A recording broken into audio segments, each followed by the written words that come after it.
Welcome to our 10-minute table talk, everyone. I am Pastor Holman. Thank you very much for joining us here today.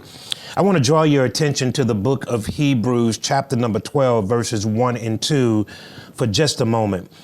In chapter number 12, verse number 1, it says, "Therefore, we also, since we are surrounded by such a great cloud of witnesses, let us lay aside every weight and the sin that so easily ensnares us. And let us run with endurance the race that is set before us." Verse 2, "Looking unto Jesus, the author and the finisher of our faith, who for the joy set before him endured the cross, despising the shame, and has sat down at the right hand of the throne of God." And just for a second, I want to talk to you from the subject of run your race. Many of you guys know that my daughter Faith is a track runner. We had the fortunate pleasure of going up to California a few weeks ago and competing in the Junior Olympics.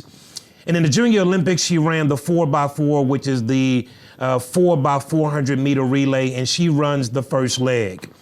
I learned some things that I really didn't know in these last couple of weeks, that as my daughter runs the first leg of the race, she has to stay in her lane for the first leg. If she steps out of lane at any point in time during the race, the entire team will be disqualified. It's very important for my daughter, who runs the first leg, to be very focused on running her race. Because if she gets tired, if she gets a little bit into the race too much, she can go to one side or the other and disqualifying her entire team. And once she hands that baton off to the second leg then has to run 150 meters before the second leg is able to cross back into the first lane, which is where many of us see the races happening. But it's important that the first and the second leg are very diligent about running their race. If you've been in church for any length of time, then you've heard about Hebrews chapter number 11. We call it the Hall of Faith. And in that particular chapter, you got the term by faith mentioned 35 times in 40 short verses. The term by faith is the emphasis by which the writer is putting in the book of Hebrews. He carries that through that entire chapter and then comes to chapter number 12 and starts off with "therefore," telling the reader to go back to chapter number 11 and remember everything that I said right there, because that's going to carry over into chapter number 12. And he says, "Therefore, we are surrounded by a great cloud of witnesses." Well, who are those witnesses? Those are people that have ran their race effectively and have crossed over the finish line. They ran this life with 30, 40, 50, 60, 70 years or whatever and received the crown to their work. They have crossed over and they are now enjoying the fruit of their labor in the presence of God Almighty. He said, we have a great cloud of witnesses, and with that, we got to lay aside every weight and the sin that so easily ensnares us. It's interesting that as I watch my daughter train for track, that she'll oftentimes wear ankle weights. As she's warming up, she will put on ankle weights and run 100 or 200. But she cannot run that 100 and 200 or that particular race with those ankle weights on. And she often says this, that when I take off the ankle weights, my legs feel lighter. She would dare not run the actual race in the things by which she trains in, because that would bog her down and slow her down from completing her course. And so the writer says here, we have to lay aside every weight, and then he tags this on, the sin that so easily ensnares us. Can I talk to you, beloved, just for a second? You know, and I know the things that are holding us back. You know the things that you struggle with, but you struggle with what you really like. You're hesitant to put those things down because they actually bring you some type of pleasure.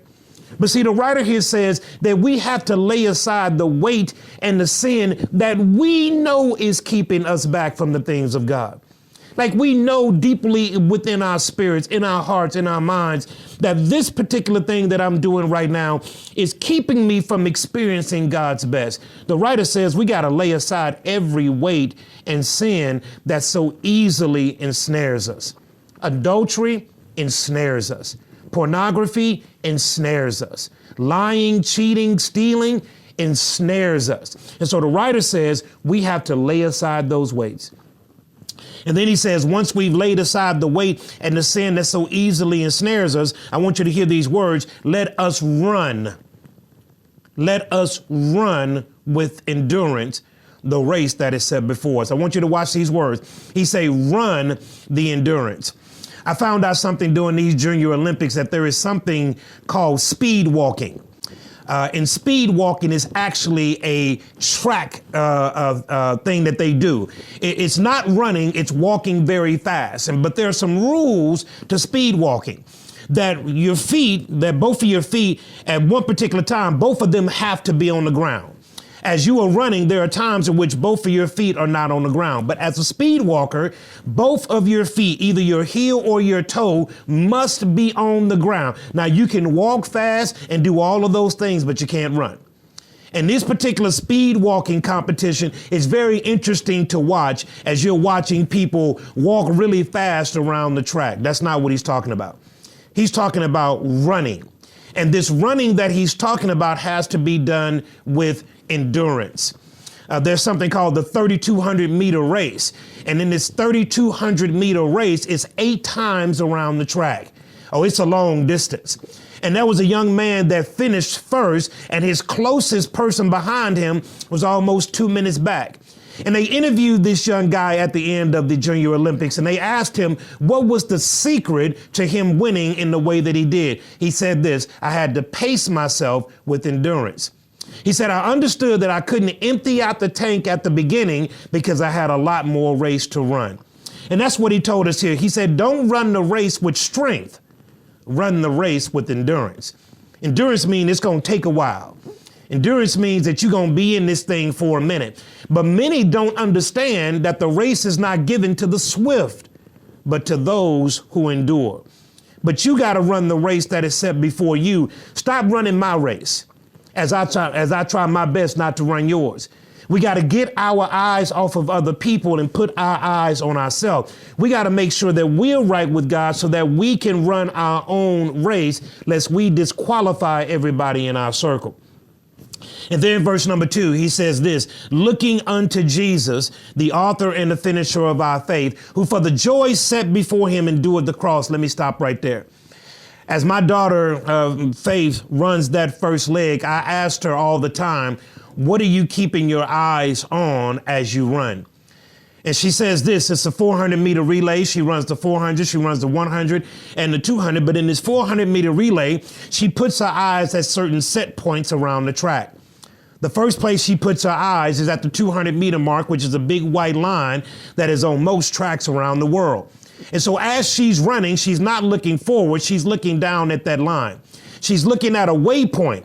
And as she gets to that waypoint, she understands that she's halfway through.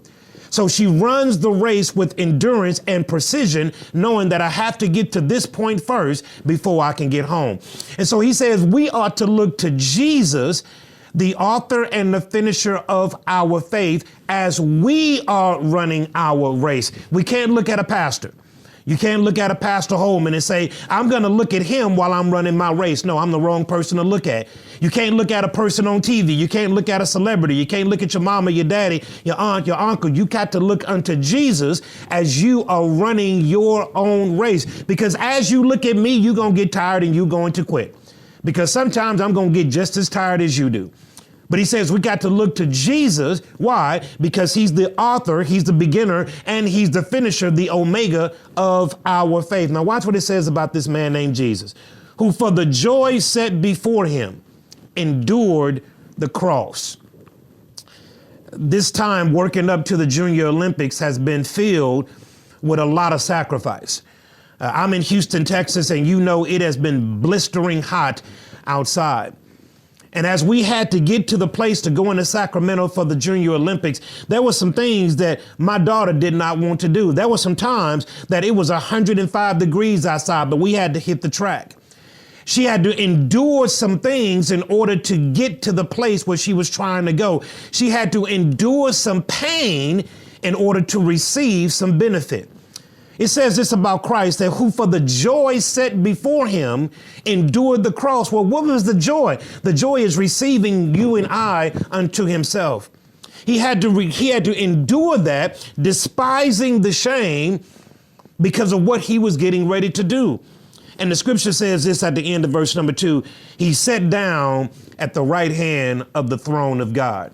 His mission was complete. The assignment was done, and he was able to receive his full reward. As we were coming back and they celebrated all of these athletes that came from all 50 states around the world, around the United States of America. And there were some athletes that got higher platforms than others. There were some that got first place, second place, and third place.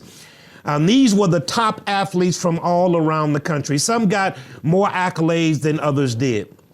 But what the AAU did for this particular event for the Junior Olympics is because it was such a few people that were qualified to run these races, everybody got a medal.